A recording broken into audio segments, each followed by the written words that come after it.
So far, so good. Let us now look at the sixth transaction of this company. You realize that the equipment you are using to manufacture ice cream is slowly wearing off due to constant usage. As a result, you may have to write down the value of this equipment by 5%. This is not a cash transaction. Let's see how we record this in the financial statements. The cost associated with the wear and the tear of the equipment is the typical depreciation charge that we need to provide for running the business. As per the transaction, this is estimated to be 5% of the total machinery cost of $2,500. Hence, the depreciation charge comes to $125.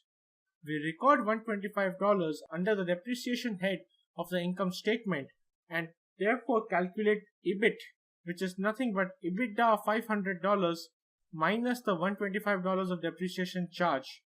This gives us the EBIT, or earnings before interest and taxes, of around $375 for the company. Now, the depreciation cost will also have to be recorded in the balance sheet of the company.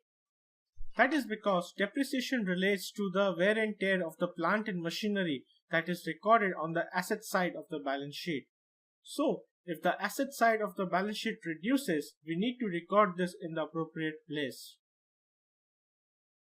We will bring down the value of the machinery that is recorded in the balance sheet by $125, and hence the total amount now that is outstanding against the plant and machinery account comes down to $2,375, which is $2,500 minus the $125 of depreciation cost. In this way, we have recorded depreciation cost both in the income statement as well as the balance sheet of the company.